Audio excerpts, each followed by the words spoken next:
Hai, Assalamualaikum warahmatullahi wabarakatuh. Apa kabar semuanya? Semoga baik-baik saja.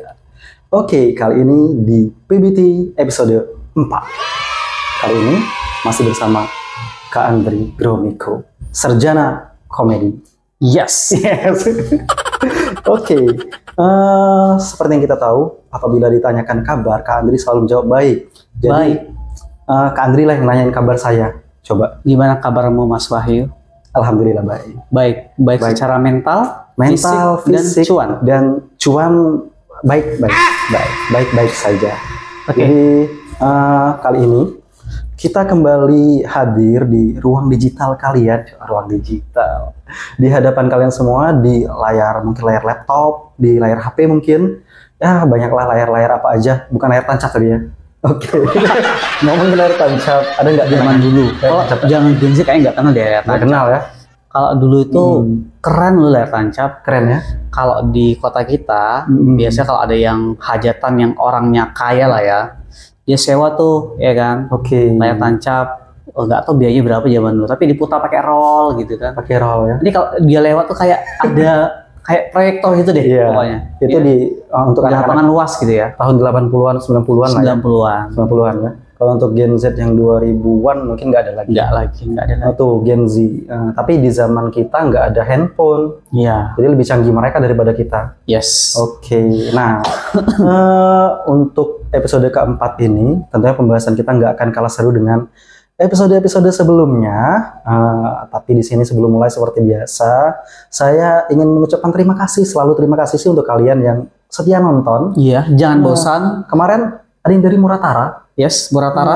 Selamat siang untuk mungkin siangnya nontonnya, Iya. atau mungkin pagi, atau mungkin malam juga bisa.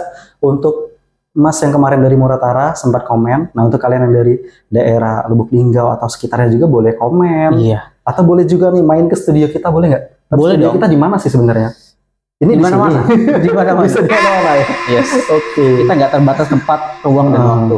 Ya. Pokoknya nggak terbatas ruang, tempat dan waktu. Kita berusaha untuk memberikan karya-karya terbaik Yes. melalui Ya pasti canda jangan tawa. bosan nonton kita, karena kita akan membahas tentang masalah bosan, dan hampir saat ini kita setiap hari buat konten, Iya. apapun itu. Kalau dulu penulis-penulis terkenal, orang hebat itu menulis buku diwariskan kepada generasinya. Iya. Kita enggak, kita mewariskan video. Mewariskan video. Selagi YouTube channel nggak take down, Iya. masih bisa ditonton. Masih bisa ditonton. Yes, gitu. Jadi pembahasan kita kali ini tentang Rasa bosan. rasa bosan. Waduh, ngomongin rasa Kita bosan. baru 4 hari sih Waduh. buat konten yang tentang podcast bareng teman ini, Benar. tapi kadang-kadang ada perasaan gitu-gitu aja. iya. Yes, itu dibuang. Kita harus lawan terus ya. dibuang lawan terus bosannya itu. Kan. Jadi bosan itu menjadi musuh semua orang sepertinya ya. Bisa Dan selalu membatasi. menghantui. Dia lari dari satu kebosanan ke kebosanan Kebosanan yang yang lain. lain. Nah, gimana sih Apa sih maksudnya? tipsnya menghilangkan rasa bosan? Rasa bosan. Tipsnya nih. Oke, jadi karena di sini saya host dan beliau narasumber, beliau yang akan menjelaskan apa sih tips dari biar nggak ngerasain rasa bosan. Coba Kak Andri. Saya pun bosan. Ini ya, kalau yang saya tahu ini sharing aja ya teman-teman, pengalaman hidup.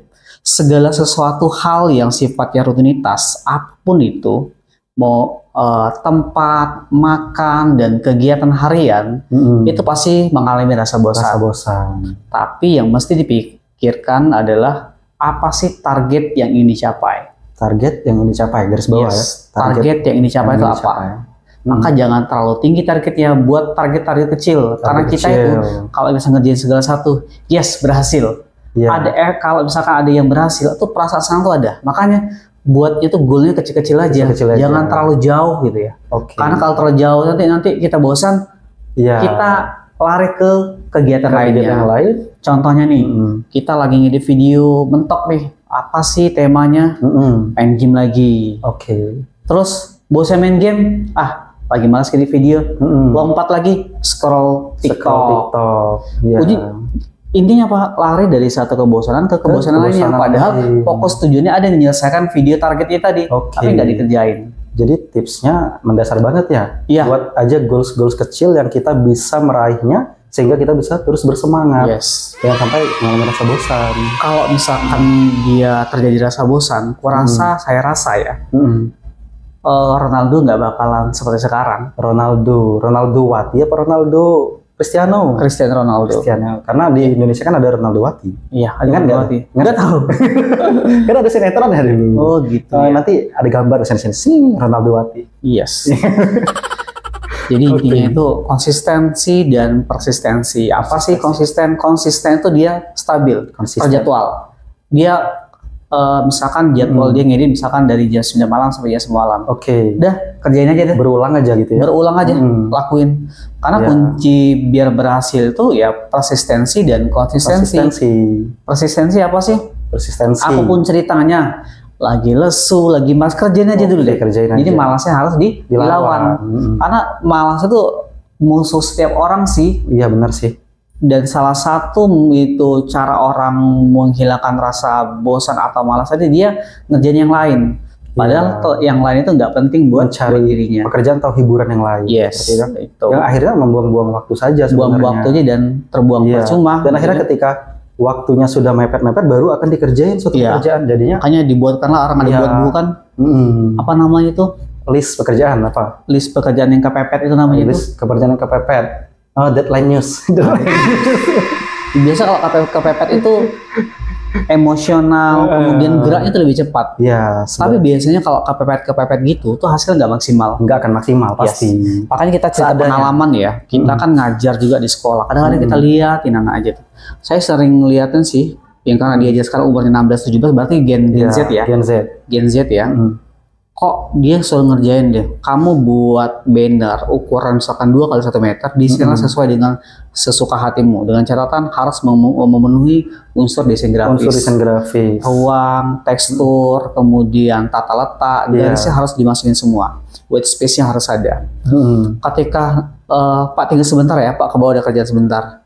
Dia sudah sibuk nonton yang lain. Oh, mengerjakan yang lain. Kemudian sibuk lagi buka YouTube. Yang padahal sudah tahu nih target kita harus dikumpulkan 3 jam harus kelar nih, tapi nggak dikerjainnya. Apa sih masalahnya? Mungkin bosan. Nah, apa penyebab bosannya kita nggak tahu. Boleh jadi dia memang nggak sreg dengan dunianya tadi, salah jurusan, atau memang dia itu memang tipikalnya kayak gitu. Tipikal pemalas mungkin. Tipikal pemalas juga. Karena kenapa? Kita nih dicekoki dengan sesuatu hal yang sifatnya instan terus tuh. Iya. Dan durasinya nggak panjang. Ya, karena berulang-ulang lagi. Iya. Suka nggak suka kan malas itu nyaman sebenarnya. Malas itu bisa membuat orang merasa nyaman. Beda dengan kalau kita mau membuat diri kita menjadi rajin, mau konsisten terhadap suatu hal. Tentunya kita akan lebih cepat ngerasa bosan, suntuk, dan ya capek ya. Mengantuk bahkan kan. Ngantuk. Iya. Jadi itulah kalau kita berhadapan dengan rasa malas, bosan, harus dilawan. Ya karena musuh terbesar kita pribadi tentunya bisa jadi rasa malas. Malas itu nggak butuh motivasi deh biasanya itu. Iya. Karena kalau motivasi dari orang lain itu lewat aja deh. Iya. Tinggal gimana cara menumbuhkan di dalam diri perasaan, oh, aku harus ngerjain ini, harus kelar deh. Karena biasanya orang tuh kalau dinasihatin pada saat lagi malas, apalagi seumuran Gen Z yang sekarang masih SMA kelas 11 ke 12, itu susah dinasihatin. Iya. Karena kenapa saya bilang kayak gitu? Karena saya melihat tuh beberapa kelas, kemudian saya coba untuk pendekatan secara individual, memang berat. Dan saya pernah ngalaminnya juga di umur segitu, masa-masa seperti itu, merasa keakuan. Akulah yang paling ganteng, akulah yang selalu minta perhatian, akulah yang paling melawan sendiri. Pokoknya adanya di aku, semuanya di aku. Semuanya kalah semua sama dia.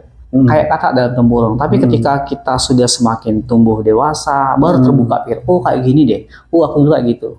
Dan seumuran yang Gen Z sekarang, itu kalau dinasihati mental biasanya Pak, berat. Mungkin ada 1-2 lah yang masuk, tapi secara umum, kalau dinasihatin itu apalagi sifatnya tuh continuous, itu susah. Dan ternyata yang nasihat yang paling bagus adalah mempraktekkan. Kita ngelakuin, yuk kita ajak mereka. Langsung diberikan contoh prakteknya. Contoh prakteknya. Lebih mudah untuk dipahami dan lebih ngena ya. Oke. Karena itu harus dibiasakan, bukan sekedar slogan. Kamu harus pakaian rapi, tapi gurunya nggak rapi, itu percuma. Oke. Kamu harus buang sampah, tapi cuman jangan buang sampah sembarangan. Nanti kalau hujan banjir. Dari zaman-zaman dulu masih kayak gitu juga, tapi harus dibiasakan. Kalau buang sampah rutin nih dikerjakan. Biasanya jalan. Karena kebiasaan itu ya ujungnya jadi budaya juga sih. Kebiasaan yang sering dilakukan itu akan menjadi habit itu akan menjadi sebuah karakter dan karakter itu akan menentukan masa depan kalian. Nah, sekaranglah cara kita untuk membangun karakter kita, dimulai dari sekarang. Karena ketika karakter kita sudah bagus, anak ini rajin deh, anak ini kalau dikasih kepercayaan selesai urusannya. Boleh jadi nanti ke depan ketika dia sudah dewasa, mungkin salah satu temannya sudah berhasil, temanku belum ada kerjaan nih, kayaknya anak ini bisa dipercaya deh. Ada terekam dalam diri dia bahwa anak ini bisa diajak kerjasama, temanku bisa diajak kerjasama. Makanya di dalam satu kelas itu ada waktunya kita membangun relasi. Jangan pernah berpikir bahwasanya ketika kita sekolah gitu aja itu akan menjadi berhasil. Enggak. Orang yang pintar tapi nggak bisa bergaul dan tidak punya relasi itu susah mencari pekerjaan. Susah berkembang juga. Dan kita harus butuh effort lebih untuk bergabung dengan orang lain, bercengkrama dan berkomunikasi dan berelasi. Jadi kumpul-kumpul dengan catatan berkumpulnya itu kemudian komunitasnya itu sesuatu hal yang positif.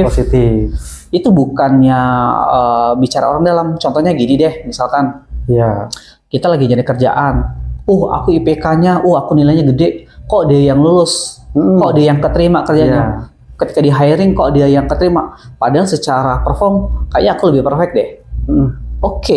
Mungkin nilaimu bagus ya. Nilai yang si E ngomong kayak tadi secara bagus, secara akademik bagus. Tapi yang satunya lagi tadi ternyata nanti dia bilang ke yang si A tadi bilang, dia tuh pakai orang dalam deh. Gimana ceritanya pakai orang dalam? Kalau misalkan si B tadi sudah kenal dengan si perusahaan tadi, misalkan ownernya atau tenaga kerja yang di dalamnya tadi, dia sering berkomunikasi, sering berhubungan baik, sering nongkrong, dan ketika ia percaya dan dia bisa bekerja, kenapa cari orang lain kalau misalkan ini ada? Karena kenapa? Dia pikir ketika kita berkumpul di tuh nggak pakai uang, nggak pakai cuan, itu pakai ada cost-nya dong.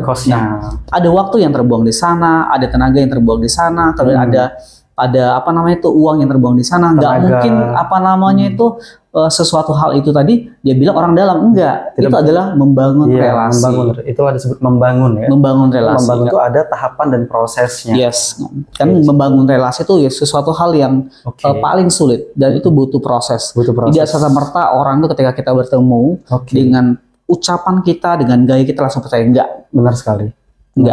Jadi dia tuh harus lihat tuh perform kita. Dan salah satu indikatornya adalah itu karena kita semua, apalagi khususnya orang Indonesia yang cerewet netizennya itu, isi postingan kita itu akan menjadi bahan evaluasi buat para tenaga kerja, para pencari kerja HRD untuk merekrut karyawan ataupun pegawainya. Untuk masa sekarang ya? Kenapa? Suka nggak suka, apa sesuatu hal yang kita ungkapkan terus di sosial media kita itu mencerminkan karakter kita. Kalau dia suka menghujat misalkan, suka menfitnah, kemudian selalu berpikir negatif, seperti itulah akan menjadi karakter dia. Karena kenapa? Teko itu mengeluarkan isinya. Tidak mungkin semuanya tuh flying victim, cuma sekedar itu cuma branding doang. Enggak. Kalau misalkan sekali-sekali itu nggak ada masalah. Tapi kalau sudah bertahun-tahun kok dia tuh ceritanya tuh depresi terus, negatif, kemudian menyendiri terus, kemudian menghina orang lain terus, menyalahkan orang lain. Dan itu akan menjadi portofolio kalian gitu. Iya benar sekali sih. Sama seperti kemarin pas Mr. Benny Arnas datang kan, yang masalah literasi ke sekolah kita, dia bahas juga kalau bisa menggunakan sosial media itu untuk membangun portofolio kita. Jadi relate banget sih Kak. Jadi bisa membuat portofolio yang bagus di sosial media menjadi tugas kamu juga sekarang untuk Gen Z. Mulai mengupload apa yang kamu bisa, misalnya minimal bisa ngomel di depan kamera, dan bagus kosakatanya, itu bisa membuat kamu mudah untuk mendapatkan hal-hal positif di masa depan nanti. Wow.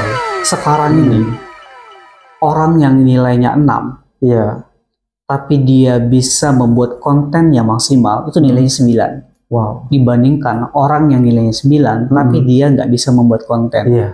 Maka di dunia digital sekarang, sesuatu hal yang bisa dijual, ya dijual dari sekarang. Iya. Yang bisa menggambar, ayo dijual gambarnya di Jual sosial media. gambarnya. Yang bisa public speaking, ayo dijual Iya. public speaking. Yang suka ngedit konten video, yuk dibuat konten videonya. Selagi itu hal yang positif Paling dan positif, iya. mempengaruhi orang biar orang Iya. tertarik, Iya. fine-fine aja. Iya. Nggak suka faktanya ya anak-anak kecil sering kan lihat konten anak-anak bawa apa tuh, orang dewasa bawa mobil-mobil plastik Oke, itu benar-benar. di sawah-sawah, Iya, kadang-kadang itu ditonton sampai ratus ribu. Kok Iya. bisa? Iya. Karena mungkin banyak menarik minat anak-anak kecil. Yes, Anak-anak anak-anak kecil tuh, emak-emaknya sekarang lagi masak, anaknya ditinggalin. Iya. Udah nonton, anak kecil tuh apa yang di beranda dia, iya langsung ditontonnya Iya. doang. Selagi itu tuh ada gerak-geraknya, kemudian ada suaranya, oke ditonton. Jadi diasuh sama handphone ya. Yes. Sekarang Suka gak sih emang kayak gitu? Kayak mana lagi? banyak anak-anak yang ternyata ibunya handphone. Yes, Waduh. benar. Agak Benar, sensitif ya. Oke. Jadi wow, ternyata konsistensi, Persistensi. persistensi dan membangun portofolio yang bagus penting banget untuk masa depan yang baik Iya. juga tentunya. Apa sih kalau kata hadisnya itu? Sesungguhnya itu Wow. istiqomah itu lebih baik daripada Istiqomah. istiqomah itu lebih baik daripada 1000 karomah. Benar sekali. Wow, 1000 karomah loh. 1000 karomah. Hadisnya bilang kayak gitu. Berarti orang yang konsisten itu adalah ciri orang-orang yang sukses. Konsisten. Ciri orang-orang yang sukses Bahkan konsisten dalam satu bidang, bukan lompat-lompat ya. Kalau Pak, ya? dibalikan ke agama ya Kak ya, bahkan untuk menggapai surga pun kita harus konsisten, Iya, istiqomah. istiqomah. Istiqomah ibadah. Jangan sampai kita hari ini misalkan sedekahnya kenceng, kemudian ibadahnya kenceng, cuman seminggu ini doang, besoknya Iya. maksiat lagi. Harus istiqomah. Boleh jadi di awalnya jelek, tapi ketika akhirnya buruk, itu Iya. fatal. Bahkan kan Allah pun menyukai orang-orang yang amalannya mungkin sedikit, kecil, tetapi konsisten. Konsisten, istiqomah. Itu. Pernah dengar Bilal bin Rahbah, terompahnya itu sampai di surga. Wow. Apa sih namanya itu wiridnya tuh yang dilakukan setiap hari, konsistensinya apa? Dia itu nggak pernah lepas dari wudhu. Ketika Nggak dia pernah lepas batal, dari dia wudhu. wudhu lagi. Jadi Dia mencoba masih wudhu. hidup, tapi namanya sudah ada di surga. Nama sudah dari surga. Kenapa? Masya Allah. Konsistensi. Konsistensi. Benar. Jadi- Ada lagi salah satu lagi cerita Nabi yang pernah saya baca. Saya nggak lupa namanya siapa. Salah satu sahabat bilang, oh si Fulan itu calon penghuni surga. Masya Allah. Sahabat bingung, kok bisa? Iya. Besok lagi Nabi bilang, oh si Fulan itu penghuni surga. Sahabat yang satu penasaran. Oke. Dia nggak bilang, Nabi aku mau izin dulu, mau menginap di rumah dia. Sudah, boleh. Dia bilang sama si Fulan tadi, si Fulan, aku mau izin menginap di rumah. Oh boleh. Iya. Dia lihat rutinitas dia setiap hari. Dipelajari Normal, ya. dipelajari. Dianalisa. Dia sholat biasa. Misalkan sholat tahajud semalam suntuk enggak juga. Sholat sunnahnya biasa aja. Iya. 2 hari gitu aja. 3 hari biasa aja. Biasa aja. Kemudian dia pulang. Dia bilang, si Fulan, aku izin dulu pulang ke rumah. Sebenarnya aku mendengar kata Nabi bahwasanya kamu adalah penghuni surga. Makanya saya datang kapan saya ingin melihat apa sih amalanmu. Wow, saking penasaran Iya. ya. Kemudian si B tadi bilang, oh, nggak ada sih katanya kan. Iya. Udah. Oh ya sudah kalau nggak ada. Nah, dia keluar rumah nih. Kemudian kata si B tadi, Fulan kembali dulu. Aku ingin cerita katanya. Kenapa? Aku memang nggak punya amalan. Tapi satu yang aku amalkan setiap hari. Apa? Sebelum tidur, aku selalu berdoa kepada Allah bahwasanya, ya Allah, hilangkanlah sifat iri dan dengki di dalam diriku ketika orang itu melukai aku. Masya Allah. Jadi dia itu menghilangkan sifat benci, marah, egois yang orang yang melukai dirinya, biar Allah ampunkan. Itu Iya. aja kuncinya. Iya. Jadi hatinya itu benar-benar bersih. Bersih. Ya Allah, Hati yang bersih. iya. Buanglah sifat iri dan benci di dalam hatiku ketika orang menyakitiku. Oke. Jadi ketika dia pun di apapun sama orang, dia ikhlas. Wow. Amalannya sepele, Amalannya tapi ketika itu dikonsistensi, persistensi, hasilnya itu dia masih Maksimal. hidup, tapi namanya sudah ada di surga. Sudah ada di surga. Kita bisa nggak kayak gitu? Oke. Ini bukan sekedar Kalau- bersih secara fisik, Kalau kita sih mungkin ada orang yang nyakitin kita langsung Dilabrak, mudah-mudahan lah celaka. Iya. Dan itu fakta loh. Iya. Malahan sekarang orang buang sama sembarangan. Ya Allah, Allah, Allah miskinkan. miskinkanlah dia. Ya Allah, orang yang buang sama sih semoga masuk Iya. neraka. Iya. Doa itu diajarkan oleh Nabi. Berdoalah untuk sesuatu hal yang baik, Yang bukan baik. mendoakan orang sesuatu hal yang buruk. Iya, karena Itu doa fatal loh. akan kembali kepada diri Iya. kita. Doa itu akan kembali kepada diri kita. Maka jangan pernah mendoakan sesuatu hal yang buruk kepada orang Masya Allah. lain. Gitu. Keren. Jadi di obrolan kali ini kita kayaknya balance di antara dunia dan akhirat. Ya Allah, Iya. alhamdulillah. Aku nggak tahu tadi judulnya. Judulnya apa? Bosan. Jangan Kok bosan. udah kemana-mana ya? Tapi akhirnya nggak bosan dengarnya, Iya, nggak Kak. bosan ya. Benar-benar. Mudah-mudahan teman-teman nggak bosan Iya. lihat kita. Karena kita nggak bosan, Iya. kita lihat siapa yang bosan, penonton yang bosan, atau kita yang bosan buat konten. Mudah-mudahan nggak ada yang bosan ya. Yes. Karena insya Allah kita kan ngobrolnya hal-hal yang positif. Iya. Jadi bisa juga untuk Yang ringan-ringan aja deh. yang ringan-ringan. Karena kita ini nggak bisa nonton yang berat-berat. Iya. Lihatlah, konten yang sifatnya edukasi, sesuatu hal yang serius, itu jarang ditonton. Jarang ditonton. Sesuatu hal yang kocak, yang aneh-aneh, Pasti kemudian yang sifatnya itu menghibur, itu suka ditonton. suka Kenapa? ditonton. Mungkin boleh jadi ya, kita kan sudah stres masalah Iya, pekerjaan, masalah pelajaran. income, masalah pendapatan. Jadi ketika pulang ke rumah main HP, Kita pengen hiburan. hiburan. Seperti itu. Jadi hiburan, Iya. konten sebagai hiburan, bukan Jadi ini- sekedar bukan Iya. untuk pelajaran. Jadi ini selain kita memberikan apa ya, mungkin sedikit-sedikit edukasi, tapi mungkin bisa menghibur juga deh. Iya. Iya. Dengan konten-konten ringan dan mungkin sedikit canda tawa kita. Iya. Iya. Kita juga orang biasa kok, nggak ada sesuatu hal yang istimewa. Iya. Ya, jadi ya kalau misalkan ditonton, alhamdulillah. Kalau Iya. nggak ditonton juga nggak ada masalah, gitu ya. Jadi untuk balik lagi sih untuk teman-teman yang udah komen-komen, makasih banyak. Dan salam untuk kalian dimanapun, baik yang ada di Lubuk Linggau dan sekitarnya, juga mungkin di luar Lubuk Linggau, di Indonesia, bahkan mungkin di luar negeri. Semoga kalian sehat selalu, pokoknya seperti itu ya. Sehat selalu, Iya. murah rezeki, dan kita semua masuk surga. Amin. Amin. Amin banyak ya Allah. Oke, jadi pembahasan kita kali ini mungkin sekian dulu ya Kak ya. Boleh. Sudah cukup keren sih. Nggak, jangan terlalu panjang. Iya, yang terlalu panjang. Mm-mm. Biar enggak, Cukup bedeng kita aja nanti yang panjang. biar enggak. Biar nggak bosan. bedeng Karena kita hidup kita adalah nggak bosan. Iya. Jangan bosan. Jangan bosan. Jadi Gitu. kalau kita punya bedeng panjang nggak bosan pasti ya. Yes. Karena cuan masuk terus. Ya. Karena suka nggak suka, selagi Selagi apa tuh? selagi masalah perut dan nafsu kita masih butuh, Iya. kayak Sepertinya kita kurang terus ya. kurang terus Jadi kita harus menjadi orang yang bersyukur. bersyukur. Mungkin kita bahas nggak bersyukur? Yes, bersyukur tuh mudah diucapkan, Iya. tapi susah untuk dilakukan. Oke. Syukur, sabar ya. Pala Jadi- bapakmu sabar. Anjir, sabar lo bilang sabar gitu. Gue lo itu, gue aja bisa langsung ucap. keluar Iya. semua ya. Itu fakta kayak gitu loh. Jadi jangan seolah-olah menjadi pahlawan mengingatkan orang untuk sabar dan syukur. Iya. Karena bisa di Sabar itu ya, itu akan berlaku ketika kita sudah menjalannya. Kita kan misalkan ada teman tuh, misalkan ada mamanya apa anaknya meninggal, sabar ya, Iya. dalam hatinya. Lu bilang aja sabar. Coba lu. Coba lu. Dan memang kayak gitu faktanya. Dan saya sudah ngalamin gitu. Tapi ternyata sabar itu dia diuji, bukan sekedar ucapan. Sabar itu akan tumbuh ketika kita diuji di dalam titik yang paling Yang rendah. paling rendah. Titik yang paling rendah. Itulah mungkin akan kita lanjutkan pembahasan tentang sabar titik yang paling rendah di next konten Iya. kita. Ditunggu. Oke. Nah, jangan lupa like, share, dan subscribe. Akhir kata, saya Wahyu. Dan saya Andri Gromiko. Undur diri dari hadapan kalian semua. Wassalamualaikum warahmatullahi wabarakatuh. Dadah.